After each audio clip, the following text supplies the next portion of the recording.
जय यीशु। प्रभु यीशु के सामर्थ्यवान नाम पर अभिवादन करता हूँ। हालेलुया। प्रियजनों, 25वां दिन में हैं हम बाइबल तीर्थ यात्रा के। आज 4 अध्याय में उत्पत्ति के आखिरी 2 अध्याय रहा है, 49 और 50। इसके साथ बाइबल का पहला पुस्तक हम लोग खत्म कर रहे हैं। मैं जानना चाहता हूं कितने लोग ईमानदारी से पढ़ रहे हैं। मुझे इन दिनों शक हो रहे हैं, क्योंकि हिंदी में इस तीर्थ यात्रा में मेरे साथ 750 लोगों से ज्यादा है। लेकिन मैं देखता हूं यूट्यूब में ये वचन की व्याख्या में जो दे रहा हूं 120 150 लोगों से ज्यादा नहीं देख रहे हिंदी में, लेकिन इंग्लिश में ज्यादा है। तो मुझे कुछ अजीब सा लगता है। मतलब क्या है कि आपको जो व्याख्या वचन की हम दे रहे हैं उससे कोई मदद नहीं मिल रहे हैं, या शायद आपको वचन पढ़ता होगा और देखने के लिए समय नहीं मिलता होगा, ऐसा है, या आपको आप में ज्यादातर लोग क्या छोड़कर चले गए, क्या हमारे साथ वचन नहीं पढ़ रहे हैं। तो मुझे कुछ शक होने लगा है। मैं जानना चाहता हूँ कि कितने लोग ईमानदारी से ये वचन का पाठ कर रहे हैं।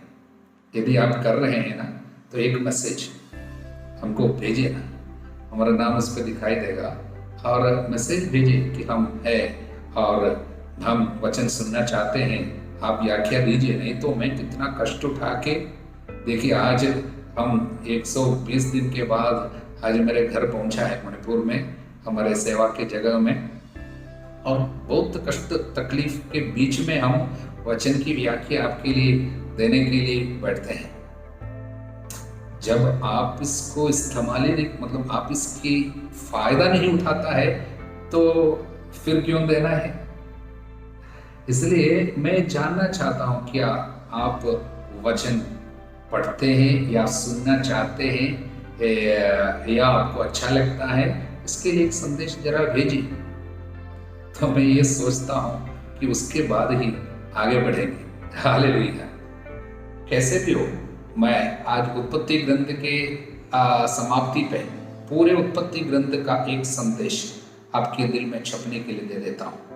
पूरे उत्पत्ति ग्रंथ का संदेश ये संदेश यूसुफ के मुंह से आखिरी अध्याय में वचन 18 से लेकर वहां पर हम पढ़ते हैं। यहाँ पर क्या हुआ, यूसुफ के पापा याकूब की मृत्यु के बाद यूसुफ के भाई लोगों ने डरने लगा कि ये सोचकर पापा की मृत्यु के बाद शायद भाई हमसे बदला लेगा, क्योंकि हमने कितनी बुराई उनके साथ किया था। जब तक पापा जीवित थे उन्होंने हमारे साथ बदला नहीं चुकाया, दंड नहीं दिया, लेकिन इसके बाद शायद वो हमको दंड देगा, सोचकर डरने लगे और माफी मांगते हुए फिर से एक संदेश भेजते हैं, हमारे ऊपर दया करना, हम माफी मांगते हैं। ये संदेश सुनकर यूसुफ रो पड़ा और उसने अपने भाइयों से कहा, देखिए आपको नहीं डरना चाहिए, आपको दंड देते हुए मैं प्रभु का जगह नहीं ले सकता हूं। आप क्या सोचते हैं कि मैं आपको दंड दूंगा? मैं प्रभु का जगह नहीं ले सकता। इसका मतलब क्या है, जब कोई अपने पर किए हुए बुराई के लिए बदला चुकाने के बारे में सोचते हैं, आप प्रभु का जगह ले रहे हैं, आप प्रभु के जगह स्वयं ले रहे हैं। इसलिए बदले की भावना मन से निकालिए। और यूसुफ कहता है, देखिए आपने बुराई जो भी की है, मेरा प्रभु उसे भलाई में बदल डाला, आज जीवित रहने वाले हजारों के लिए अनुग्रह में बदल डाला है। उनको बचाने के लिए मेरे बुराई को इस्तेमाल कर रहे हैं।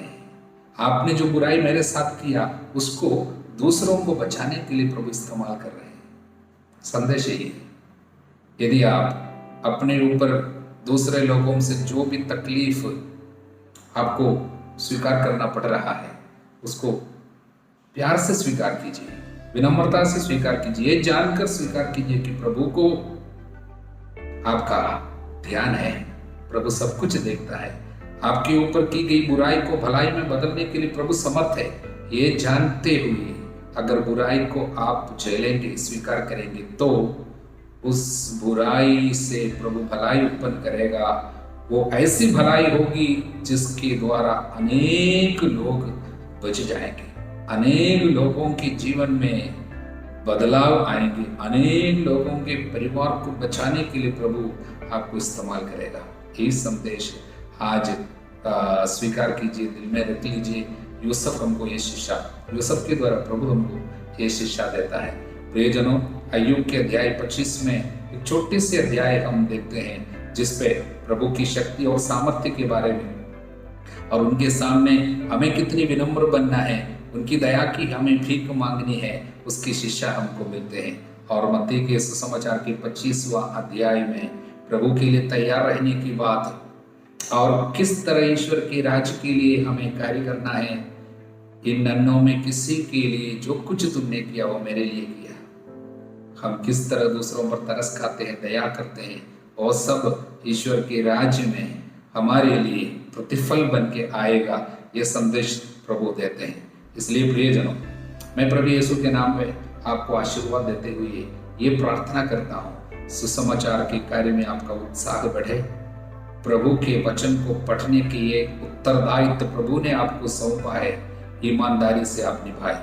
हमारे प्रभु यीशु मसीह के ईश्वर का प्रेम, पवित्र आत्मा का साहचर्य आप लोगों के साथ बनी रहे, अब सदा सर्वदा अनंत काल तक। आमीन। जय यीशु।